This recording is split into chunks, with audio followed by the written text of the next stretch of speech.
प्लेटो, ज्ञान और मत। नमस्कार। आज के सेशन में हम प्लेटो के द्वारा ज्ञान और मत के संदर्भ में जो विचारधाराएं प्रस्तुत की गई हैं उसका अध्ययन करेंगे। हम यह जानेंगे कि प्लेटो ने ज्ञान और मत के संदर्भ में क्या कहा, वो ज्ञान और मत में क्या अंतर करते हैं आदि। दातव्य है कि प्लेटो पाश्चात्य दर्शन जगत के बुद्धिवादी ज्ञान मीमांसा के अग्रणी आरंभिक विचारकों में से एक हैं। इनसे पहले भी बहुतों ने ज्ञान के संदर्भ में बहुत कुछ कहा, किंतु एक व्यवस्थित व्याख्या, व्यवस्थित चिंतन प्रस्तुत करने का श्रेय प्लेटो को ही जाता है।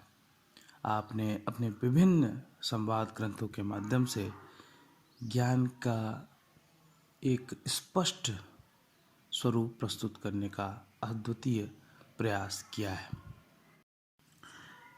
इनके संवाद ग्रंथों के अंतर्गत ज्ञान के संदर्भ में दो पक्ष दिखने को मिलते हैं, एक निषेधात्मक पक्ष और एक सकारात्मक पक्ष। निषेधात्मक पक्ष के अंतर्गत उन्होंने यह स्पष्ट करने का प्रयत्न किया है कि ज्ञान क्या नहीं है, अर्थात ज्ञान क्या नहीं हो सकता, किसे ज्ञान नहीं माना जाना चाहिए या ज्ञान की कोटि में क्या सम्मिलित नहीं किया जाना चाहिए।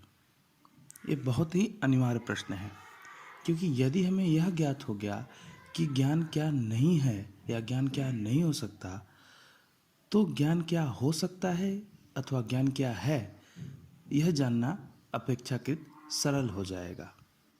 इतना ही नहीं, बल्कि ज्ञान के वास्तविक स्वरूप के प्रकटीकरण के लिए ज्ञान का निषेधात्मक पक्ष का प्रकटीकरण हो जाना आवश्यक भी है,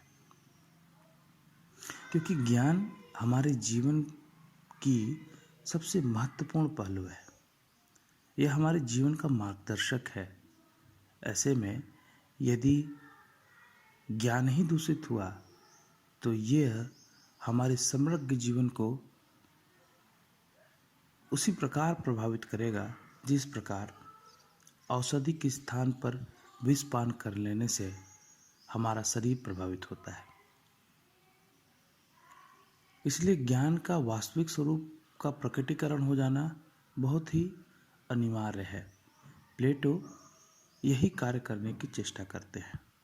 वह ज्ञान के वास्तविक स्वरूप को स्पष्ट करने के लिए ही उसके निषेधात्मक स्वरूप को उजागर करते हैं, और इस प्रयत्न में उन्होंने इंद्रिय प्रत्यक्ष और मत, धारणा, विश्वास आदि को ज्ञान की निषेधात्मक पक्ष के अंतर्गत रखा। उन्होंने यह माना कि इंद्रिय प्रत्यक्ष और मत ज्ञान के कोटि में सम्मिलित नहीं किए जा सकते। अब प्रश्न उठता है कि ऐसा क्यों। हम बारी बारी से दोनों पर विचार करेंगे। इंद्रिय प्रत्यक्ष के संदर्भ में प्लेटो सोफिस्टों का जिक्र करते हैं। सोफिस्ट प्लेटो से पूर्व हुए, उन्होंने ज्ञान को पूर्णतः आत्मनिष्ठ बनाया। उनकी मान्यता थी कि इंद्रिय प्रत्यक्ष ही समस्त ज्ञान का आधार है, इंद्रिय प्रत्यक्ष ही ज्ञान है। सोफिस्टों के प्रमुख प्रोटागोरस ने एक उक्ति दी है जो काफ़ी प्रसिद्ध है, वह कि मनुष्य सभी वस्तुओं का मापदंड है। The man is measure of all thing. अब यहाँ मनुष्यों को सभी वस्तुओं का मापदंड कहने का तात्पर्य यह है कि इंद्रिय प्रत्यक्ष सभी ज्ञान का आधार है। दूसरे शब्दों में कहें तो इंद्रिय प्रत्यक्ष ही ज्ञान है। प्लेटो और प्लेटो से पूर्व उनके गुरु सुकरात ने इस मान्यता का खंडन किया। इनके अनुसार यदि इंद्रिय प्रत्यक्ष ही ज्ञान है, अर्थात यदि इंद्रिय प्रत्यक्ष को ही ज्ञान मान लिया जाए, तो संसार के प्रत्येक मनुष्यों के प्रत्यक्षों को, उनके प्रतीतियों को, उनके व्यक्तिगत अनुभवों को ज्ञान मानना पड़ेगा, जो कि एक व्याघातक कदम होगा। तब तो भ्रम, अयथार्थ ज्ञान और यथार्थ ज्ञान में अंतर ही नहीं हो पाएगा।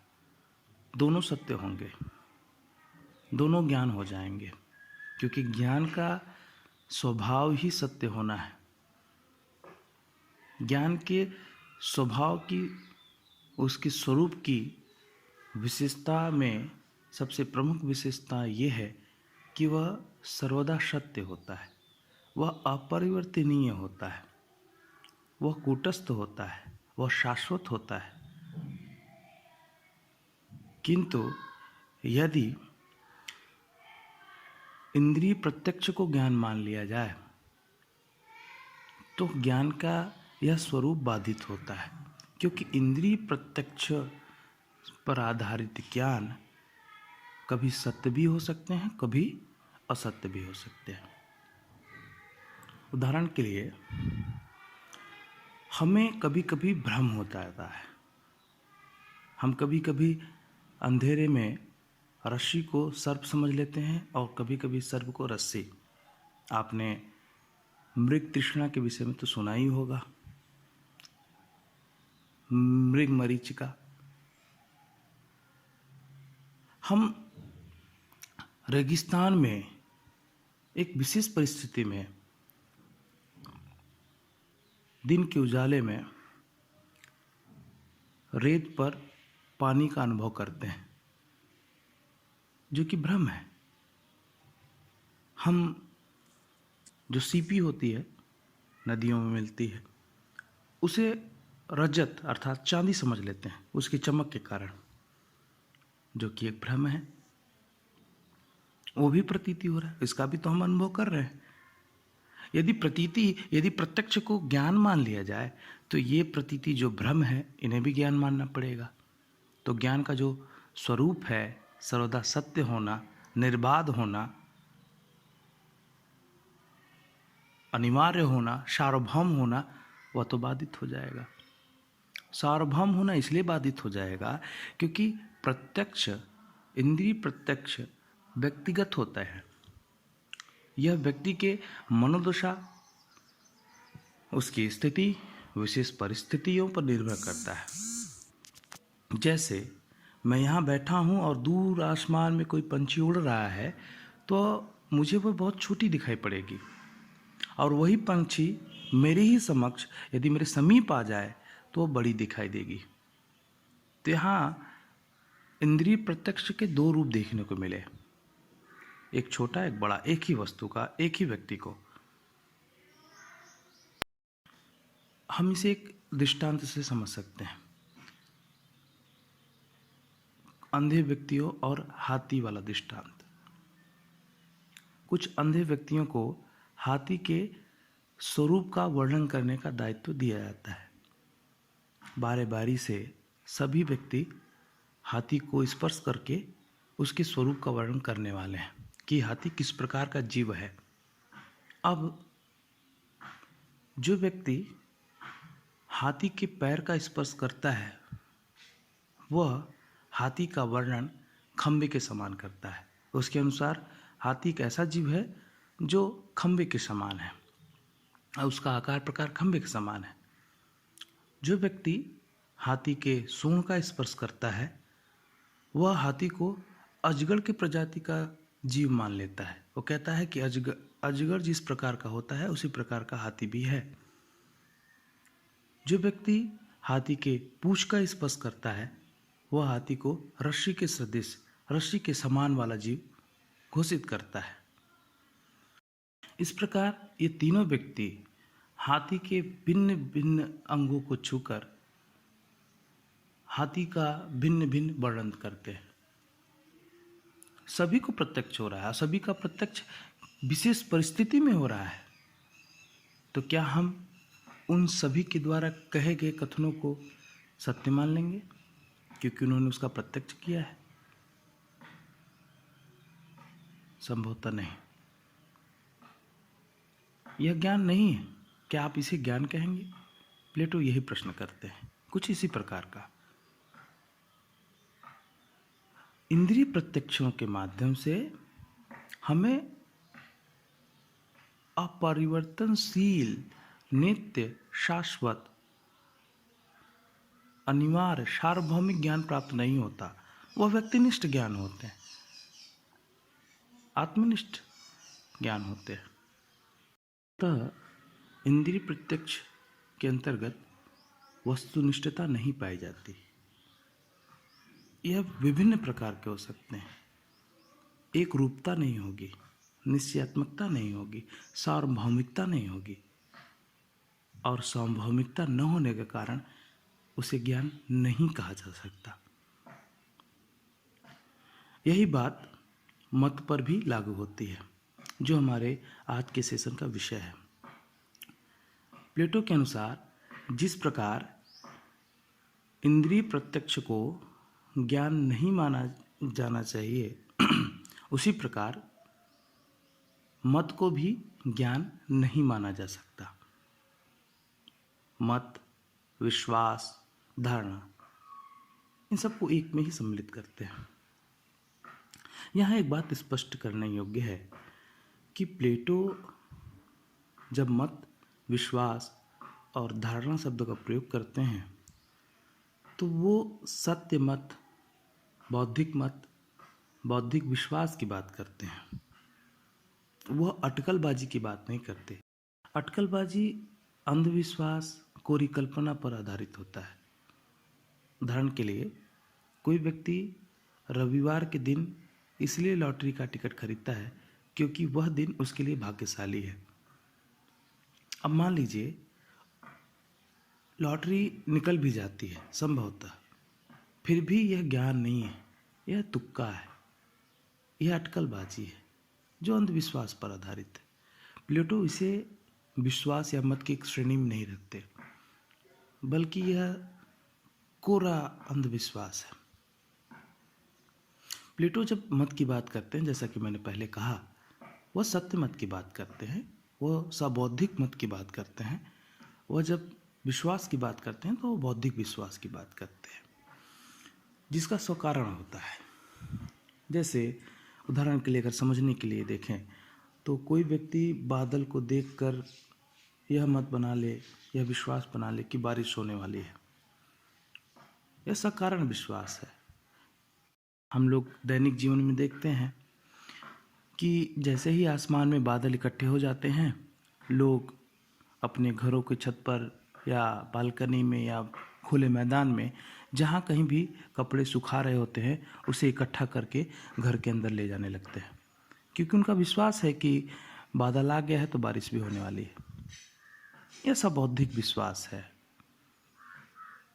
और बारिश हो भी जाए, जैसे मान लिया जाए, तो भी सत्य भी हो जाए यह विश्वास कि बारिश होने वाली है बादल के उपरांत, बादल को देखकर लोग ये अगर विश्वास बना लिए कि अब बारिश होगी, और यह सत्य भी हो जाए, तब भी इसे ज्ञान की श्रेणी में नहीं डाला जा सकता, क्योंकि कभी कभी बारिश नहीं भी हो सकती है। अर्थात विश्वास में सत्यता और सत्यता दोनों विद्यमान होते हैं, दोनों की संभावना रहती है।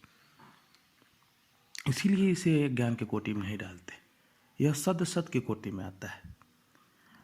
प्लेटो ने रिपब्लिक नामक संवाद ग्रंथ में ज्ञान के स्वरूप के संदर्भ में कहा था, ज्ञान वह है, ज्ञान का विषय वह है जो है, अर्थात जो वास्तव में है, और अज्ञान का विषय वह है जो वास्तव में नहीं है,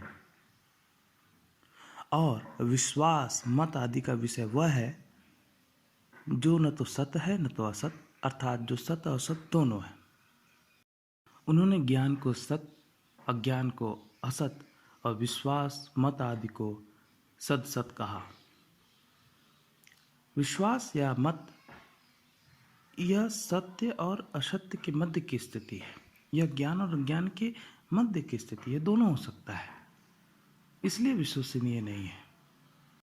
यह परिवर्तित होते रहते हैं, ये स्वभाव से ही अस्थायी और आपातिक होते हैं। हमारे मत को किसी विशेष परिस्थिति अथवा दृष्टांत में किसी विशिष्ट वाक्यपटुता, हृदय स्पर्शी संभाषणों आदि से बदला जा सकता है। और जो बदल जाए वह ज्ञान कैसा? ज्ञान का स्वरूप ही सर्वदा सत्य, सर्वदा एक, सार्वभौम, अपरिवर्तनशीलता की है। आचार्य शंकर की भांति प्लेटो भी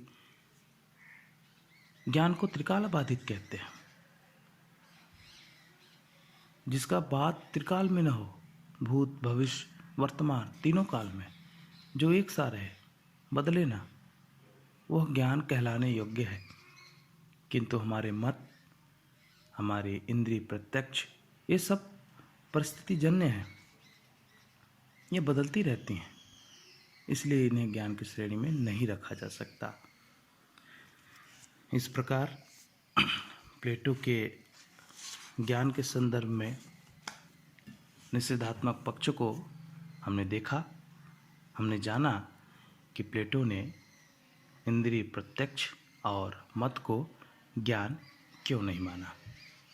अब प्रश्न उठता है कि ऐसा क्या है जिसे प्लेटो ज्ञान मानते हैं? ऐसा क्या है जिसमें सार्वभौमिकता, अनिवार्यता और निश्चयात्मकता, अपरिवर्तनशीलता, नित्यता का गुण विद्यमान हो? तो प्लेटो इसके संदर्भ में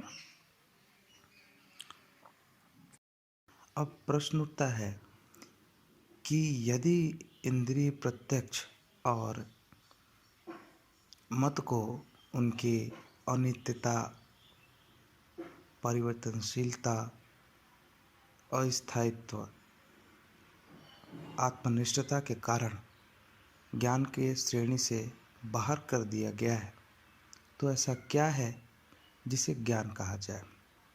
ऐसा क्या है जिसमें अपरिवर्तनशीलता, नित्यता, शाश्वतता और सार्वभौमिकता का गुण विद्यमान है? ध्यातव्य है कि इस प्रश्न के संबंध में प्लेटो अपने गुरु सुकरात की मान्यताओं को थोड़े बहुत संशोधन व परिमार्जन के साथ स्वीकार करते हैं। उनके अनुसार ज्ञान प्रत्ययों अर्थात विशुद्ध आकारों का अंतर्बोध है, जो बौद्धिक अंतर्दृष्टि से ही प्राप्त हो सकता है। हम इसे उदाहरण से समझने का प्रयास करते हैं। जैसे मनुष्य जाति में प्रत्येक मनुष्य भिन्न भिन्न आकार प्रकार वाला होता है। कोई छोटा तो कोई मोटा, कोई लंबा, कोई नाटा, कोई पतला, कोई काला तो कोई गोरा, किसी का चेहरा किसी प्रकार का है तो किसी का हाथ पैर, सब भिन्न भिन्न प्रकार के। फिर भी हम सभी को एक जाति, मनुष्य जाति के अंतर्गत रखते हैं। अब प्रश्न उठता है कि हम ऐसा क्यों करते हैं? प्लेटो के अनुसार हम ऐसा इसलिए करते हैं क्योंकि प्रत्येक मनुष्यों में एक समान तत्व विद्यमान होता है, जिसे वह शुद्ध आकार अथवा प्रत्यय शब्द से संबोधित करते हैं।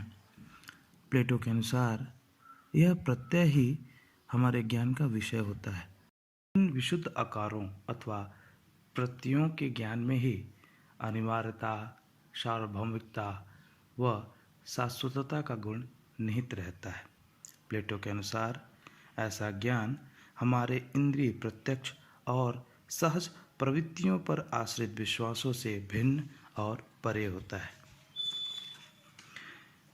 इस प्रकार का सम्यक ज्ञान न तो प्रत्यक्ष है और न ही मत, यह प्रत्ययों का ज्ञान है और यही ज्ञान सम्यक ज्ञान है।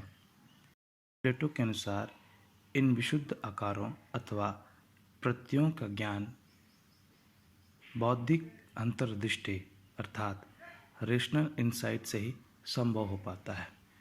हमारे इंद्रियां इस प्रकार के ज्ञान प्राप्त करने के लिए असंभव है। इस प्रकार हमने देखा कि प्लेटो ज्ञान के स्वरूप और उसके स्रोत के संबंध में क्या मान्यता रखते हैं और वे क्यों इंद्रिय प्रत्यक्ष और मत को ज्ञान नहीं मानते। अब हम इस सेशन के महत्वपूर्ण विचारणीय तथ्यों को बिंदुवार देखेंगे। प्रथम, प्लेटो एक बुद्धिवादी दार्शनिक हैं। द्वितीय, प्लेटो की ज्ञान मीमांसा दो पक्षों में विभक्त की जा सकती है। प्रथम निषेधात्मक पक्ष और द्वितीय सकारात्मक पक्ष। निषेधात्मक पक्ष में उन्होंने ज्ञान क्या नहीं हो सकता इस पक्ष पर जोर दिया और सकारात्मक पक्ष पे ज्ञान का स्वरूप क्या है और ज्ञान का वास्तविक स्रोत क्या है इस पक्ष पर ध्यान दिया। तृतीय, प्लेटो ने इंद्रिय प्रत्यक्ष और मत, धारणा, विश्वास आदि को ज्ञान नहीं माना क्योंकि इनमें अनिवार्यता, सार्वभौमिकता, नित्यता, शाश्वतता आदि गुण विद्यमान नहीं होते। चौथा, सम्यक ज्ञान विशुद्ध आकारों का ज्ञान है जिसे वे प्रत्ययों का ज्ञान कहते हैं। इस ज्ञान का स्रोत बौद्धिक अंतर्दृष्टि अथवा रेशनल इंसाइट है। दूसरे शब्दों में कहें तो प्लेटो के अनुसार अंतर्दृष्टि अथवा बौद्धिक अंतर्दृष्टि से प्राप्त विशुद्ध आकारों का ज्ञान ही अपरिवर्तनीय, शाश्वत, नित्य, सार्वभौमिक और अनिवार्य रूप से सत्य होते हैं। यही हमारे सम्यक ज्ञान के विषय हैं। धन्यवाद।